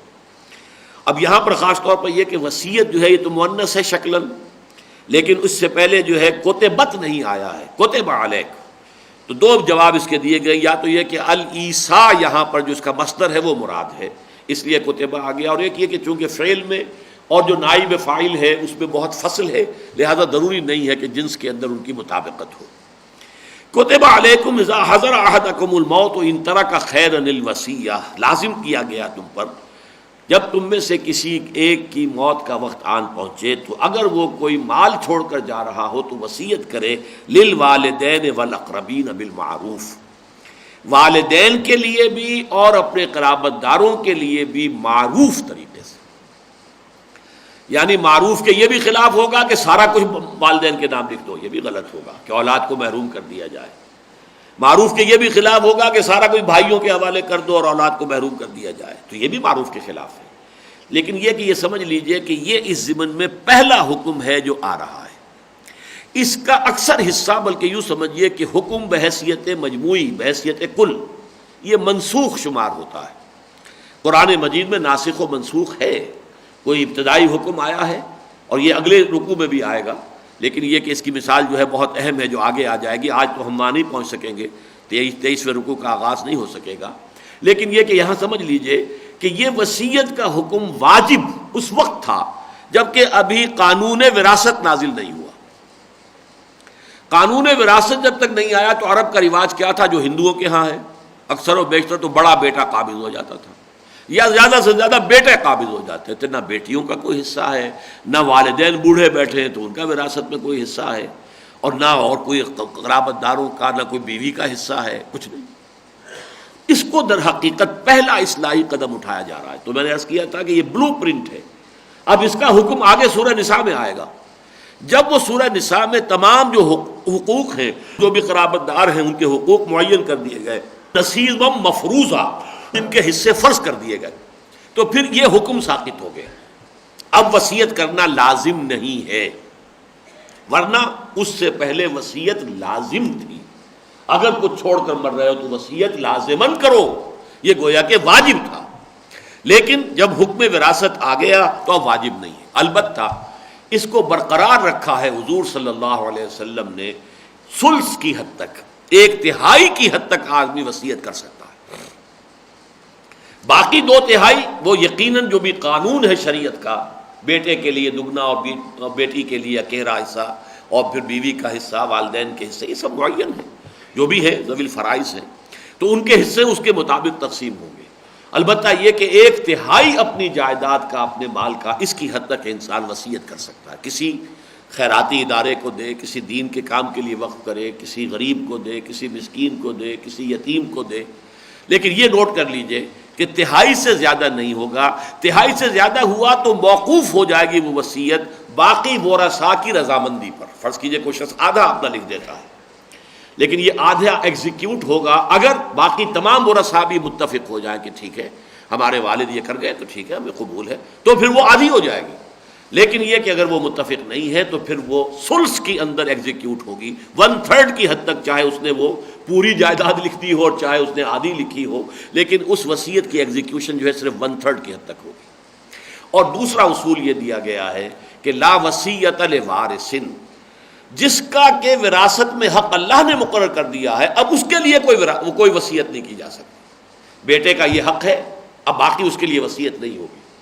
بیٹی کا یہ حق ہے، بیوی کا یہ حق ہے، مزید کوئی وصیت نہیں ہو سکتی۔ ماں کا یہ حق ہے، باپ کا یہ حق ہے، مزید کوئی وصیت نہیں ہو سکتی۔ لیکن اس میں بھی فقہا کا قول یہ ہے کہ اس میں وارث کے لیے بھی وصیت پر اگر بقیہ سارے وارث رضامند ہو جائیں تو ظاہر بات ہے کہ اس کو بھی قبول کر لیا جائے گا، بشرطے کہ بقیہ تمام کے تمام وارث رضامند ہو جائیں۔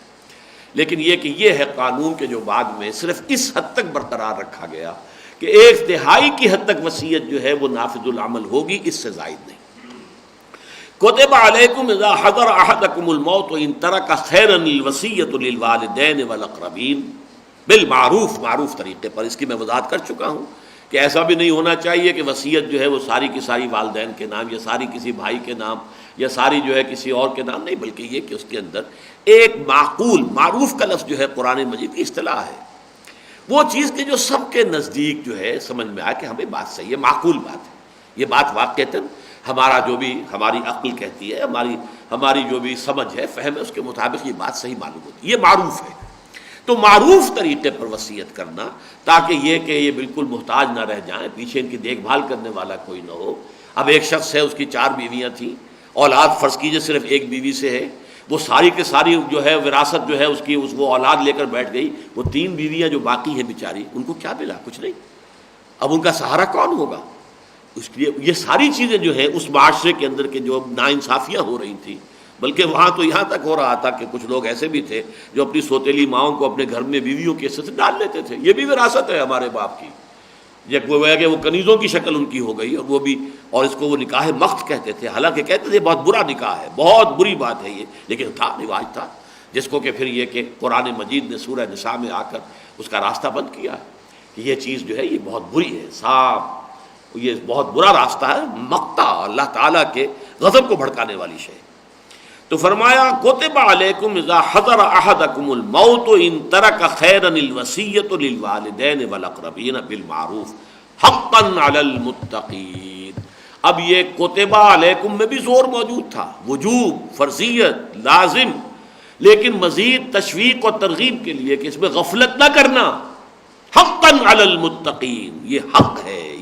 ہے متقیوں کے ذمے، جو بھی اللہ سے ڈرنے والے ہیں، جن کو بھی اللہ کے ہاں جانے کا احساس ہے۔ اما من خاف مقام ربہ ونہى النفس عن الہویٰ، وہ اس معاملے کے اندر سستی نہ کرے۔ اچھا، ایک وصیت ہے جس کو کہ فقہا کہتے ہیں وہ واجب ہے وصیت۔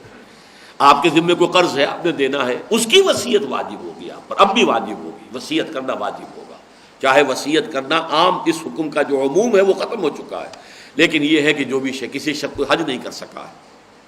اور وہ کہتا ہے کہ صاحب میرے جو بھی میں چھوڑ کے جا رہا ہوں مال، اس میں سے کسی کے ذریعے سے یہ حج بدل کرا دیا جائے، وہ بھی واجب ہو گئی وصیت، کیونکہ یہ اس کا مال تھا اور وہ اپنے مال کے اندر سے جو حق جو تھا، جو حج کے لیے اسے خرچ کرنا چاہیے تھا، وہ اس نے اس کام کے لیے وصیت کی شکل میں کر دیا، تو وہ واجب۔ تو بعض وصیتیں اس اعتبار سے واجب ہو جاتی ہیں، بعض موقوف، جیسا کہ میں نے عرض کیا کہ فرض کیجئے کسی نے 1/3 سے زیادہ کی وصیت کر دی ہے، تو اب یہ تمام جو ورثاء ہیں ان کی رضامندی پر موقوف ہو جائے گی۔ اگر وہ اجازت دیں گے تو آدھے میں یا اور بھی جتنا بھی وہ چاہیں اس کے اندر وہ راضی ہو سکتے ہیں، وہ گویا کہ ان کی طرف سے ہبہ ہو گیا، اپنے والد کے اس خیال کو اور اس کی جو بھی خواہش تھی اس کی وہ عزت کرتے ہوئے، احترام کرتے ہوئے انہوں نے اپنے حق سے گویا کہ دستبرداری اختیار کر دی، تو انہیں حق حاصل ہے۔ فمن بدلہ بعد ما سمعہ، تو جو شخص بھی بدل دے گا اس وصیت کو اس کے بعد کہ اس نے اسے سنا ہو، فإنما اسمہ علی الذین یبدلونہ، تو اس کا پھر گناہ انہی کے ذمے ہوگا کہ جو اسے تبدیل کرتے ہیں۔ ظاہر بات ہے وصیت کرنے والے پر تو کوئی گناہ نہیں، اس نے صحیح وصیت کی تھی، معروف طریقے پر کی تھی، صحیح انداز میں کی تھی، لہذا وہ تو اپنے رب کے ہاں سرخرو ہو کر پہنچ گیا، اس نے تو جو بات کی ہے درست کی ہے۔ اب جنہوں نے اس میں گڑبڑ کی ہے، جنہوں نے تبدیلی کی ہے، جنہوں نے تحریف کی ہے، جنہوں نے اس کے اندر جو ہے کسی بھی اعتبار سے جو ہے ہیرا پھیری سے کام لیا ہے، تو سارا گناہ ان کے ذمہ آئے گا۔ فمن بدلہ بعد ما سمعہ فانما اسمہ علی الذین یبدلونہ، تو جو شخص بھی اس میں تبدیلی کرے گا اس کے بعد کہ اس نے اسے سنا ہو، تو اس کا گناہ ہوگا اسی کے ذمے جنہوں نے اس کو بدلا ہے۔ ان اللہ سمیع علیم، یقینا اللہ سب کچھ سننے والا، سب کچھ جاننے والا ہے۔ یہ جو اللہ تعالیٰ کے اسماء یا صفات آ جاتی ہیں آیات کے آخر میں، ان کا بڑا گہرا تعلق ہوتا ہے کہ انسان کانپ اٹھے۔ ان اللہ سمیع علیم، ہر شے کا سننے والا اور ہر شے کا جاننے والا ہے۔ یہ نہ سمجھنا کہ یہ تمہارا عمل جو ہے، تم نے جو تحریف کی ہے، تم نے جو جھوٹ بولا ہے، تم نے اس وصیت میں تغییر کر دی ہے، تو اس کا کوئی حساب کتاب نہیں، کوئی جواب دہی نہیں ہوگی۔ اللہ تعالیٰ ایک ایک حرف سن رہا ہے اور ایک ایک بات سے واقف ہے۔ فمن خاف من موص جنفا او اثما فاصلح بینہم، تو جس شخص کو اندیشہ ہوا کہ وصیت کرنے والے نے کوئی جانبداری برتی ہے یا کوئی گناہ کا کام کیا ہے، یہ ہمارے ہاں ہوتا ہے اکثر اب بھی۔ کوئی باپ ہے اپنے کسی ایک بیٹے سے بہت وہ راضی ہے، وہ ساری چیز جو ہے اس کو دے کے ہبہ ہی کر دیتا ہے۔ قانوناً صحیح ہے، قانوناً جو کہ ملکیت، جو قانون لیگل لیول پر ملکیت ہے، اور ملکیت جو ہے تو ظاہر بات ہے اس میں حق ہے انسان کو کہ ہبہ کر دے، لیکن یہ دوسروں کو ان کے حق سے محروم کرنے کا یہ فعل بہت بڑا گناہ ہے۔ اللہ تعالیٰ نے عدل کیا ہے، اللہ تعالیٰ نے حصے رکھے ہیں، تم گویا کہ اس کے اندر اللہ تعالیٰ کی اس مشیت، اللہ کے اس فیصلے، اللہ کی اس حکمت کی نفی کر رہے ہیں۔ اس حوالے سے اسی طرح کا معاملہ وصیت میں اگر ہو گیا ہے،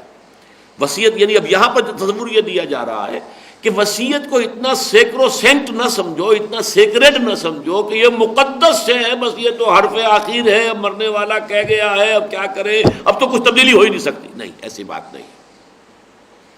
فرمایا کہ جو شخص بھی فمن بدلہ بعد ما سمعوا فانما اسمه علی الذین یبدلون ان اللہ سمیع علیم فمن خاف من موص جنفا، تو جسے بھی کوئی اندیشہ ہو جائے، موسن، موسی وصیت کرنے والا، موسی، اوصا یوسی ایصاء، تو موسن رہ گیا یہ۔ فمن خاف من موص جنفا، جانبداری کی ہے اس شخص نے، غلط کام کیا ہے، کسی کی حق تلفی کی ہے۔ اگر کسی کی طرف جانبداری کی ہے تو ظاہر ہے کسی کی حق تلفی ہوئی۔ یہ تو ڈیبٹ اور کریڈٹ کا سیدھا سا مسئلہ ہے کہ اگر ایک طرف کہیں کریڈٹ ہے دوسری طرف ڈیبٹ تو ہوگا ہی ہوگا۔ اگر آپ نے کسی کو حق سے زیادہ دیا ہے تو در حقیقت کسی اور کا حق مارا ہے، وہاں سے کوئی نہ کوئی جو ہے آپ نے ڈنڈی مار کر ہی کسی کو دیا ہے۔ تو فرمایا فمن خاف من موص جنفا او اثما، ایک تو ہے کہ آدمی کوئی غیر شعوری طور پر جو ہے وہ جانبداری کی وجہ سے کر گیا، کوئی اس کا ارادہ باقاعدہ جو ہے اللہ کے کسی حکم یا منشا کے خلاف ورزی نہیں تھا۔ ایک ہے اسمن او اسمن، جان بوجھ کر انسان جو ہے گناہ کما رہا ہو، جان بوجھ کر، گویا کہ یہ اس کا قصب ہے، اس کے دل کا، اس کی نیت کا، اس کے ارادے کا، تب یہ اسم بن گیا، یہ گناہ بن گیا۔ تو جس کسی کو اندیشہ ہو کسی وصیت کرنے والے کے باب میں یا بارے میں کہ اس نے جانبداری سے کام لیا ہے یا اس نے گناہ کا ارتکاب کیا ہے، فاصلح بینہم، اور اس نے پھر صلح کرا دی ان کے مابین۔ لیکن یہاں لفظ صلح جو ہے وہ بہت ضروری ہے، اصلاح کر دی ان کے مابین، یعنی یہ کہ تمام ورثاء کو جمع کرے، جمع کر کے ایک بات جو ہے باہمی مشاورت سے کہ دیکھیے وصیت تو یہ ہے، یہ ثابت ہے، لیکن اس میں یہ حق تلفی ہو رہی ہے۔ ہو سکتا ہے کہ آپ کے والد، آپ کے بزرگ جو اللہ تعالیٰ کے ہاں اس کی پکڑ میں آئیں، کیا یہ بہتر نہیں ہے کہ آپ لوگ اس کو عدل اور انصاف کے مطابق کر دیں، اور جو بھی شریعت کی بنیاد ہے اور اس کے اندر جو اس کی روح کار فرما ہے اس کے مطابق اس میں تبدیلی کر دی جائے، تاکہ ہو سکتا ہے کہ اس کی وجہ سے تمہارے والد پر، وصیت کرنے والے پر جو بوجھ آخرت کے حساب سے اس میں تخفیف ہو جائے، کمی ہو جائے، یا اللہ بری کر دے تمہارے اس کام کے طفیل۔ تو اگر ان کو لیے ان کی باہمی رضامندی سے بیٹھ کر اصلاح کا کوئی معاملہ ممکن ہو تو فرمایا فاصلہ بینہم فلا اثم علیہ، تو پھر ایسے شخص کے اوپر کوئی گناہ کی بات نہیں ہے۔ جب وہ میں نے لفظ استعمال کیا تھا سیکروسینٹ، یعنی یہ سمجھنا کہ یہ سیکرڈ ورڈ ہے، یہ تو اب وصیت کرنے والا وصیت کر گیا ہے، اب اس کے اندر کوئی تغیر و تبدل نہیں ہو سکتا۔ ویسے بھی چونکہ یہ ابتدائی حکم ابھی تھا اور اس کا تو جو وجوب تھا وہی بعد میں ختم ہو گیا، بلکہ یہ کہ قانون وراثت نے آ کر جو ہے اس کو منسوخ کر دیا، اس وجہ سے بھی اس کے اندر یہ بات کہہ دی گئی کہ ٹھیک ہے ابھی چونکہ ایک ابتدا ہو رہی ہے، اس حکم کا آغاز ہو رہا ہے، اس میں ہو سکتا ہے کہ کما حق ہو اس کے آداب کو ملحوظ نہ رکھا جا سکے اور اس میں عدل اور انصاف کے تقاضے جو ہیں وہ کہیں پامال ہو جائیں، تو اس کو یہ نہ سمجھو کہ جو وصیت کرنے والے نے وصیت کر دی وہ پتھر میں لکیر ہو گئی ہے، بلکہ فاصلح بینہم فلا اثم علیہ، تو اس میں ہرگز کوئی اس پر گناہ کا کام نہیں۔ ان اللہ غفور الرحیم، یقیناً اللہ تعالیٰ غفور ہے بخشنے والا اور رحیم ہے رحم فرمانے والا۔ خیال میرا یہ تھا کہ اس کے بعد جو ہے پورا رکوع جو ہے 23واں، یہ صوم کا ابتدائی حکم اور پھر صوم کے تکمیلی احکام، یہ ایک پوری عبادت ہے، ایک رکن ہے اسلام کا، 5 ارکان میں سے ایک رکن روزہ بھی ہے۔ بنی الاسلام علی خمس، شہادت اللہ الہ الا اللہ وان محمد رسول اللہ واقام الصلاۃ وایتاء الزکوٰۃ وصوم رمضان وحج البیت۔ تو یہ صوم رمضان سے متعلق خاص طور پر بات یہ ہے، میں نے اپنے کتابچے میں بھی لکھی ہے کہ یہ خاص معاملہ روزے کا ہے کہ اس کا ابتدائی حکم، اس کے تکمیلی احکام، اس کی حکمت کا بیان، اس کے مقاصد کا بیان، سب کے سب صرف ایک جگہ پر 6 آیتوں کے اندر موجود ہے۔ باقی نماز کے آپ کو احکام نہ معلوم کہاں کہاں پھیلے ہوئے ملیں گے۔ وضو کا حکم وہاں ہو رہا ہے، تیمم کا وہاں ہو رہا ہے، نماز کے اوقات کا کسی اور جگہ سے استنباط کیا جا رہا ہے، نماز خوف کا ذکر کہیں اور ہے، وغیرہ وغیرہ، وہ قرآن میں پھیلا ہوا ہے۔ حج کا معاملہ بھی یہ ہے کہ 2 رکوع تقریباً ہے سورہ حج کے اندر، 4تھا اور 5واں، اور 2 رکوع اب آگے آئیں گے، 24واں 25واں حج پر ہے۔ لیکن یہ ہے کہ صوم کی عبادت وہ ہے کہ یہ پورا کا پورا اس کا فلسفہ، اس کی حکمت جو ہے وہ 6 آیتوں کے اندر بیان ہو گئی، اور وہ 6 آیتیں ایک ہی جگہ پر قرآن میں۔ بارک اللہ لی ولکم فی القرآن العظیم ونفعنی وإیاکم بالآیات والذکر الحکیم۔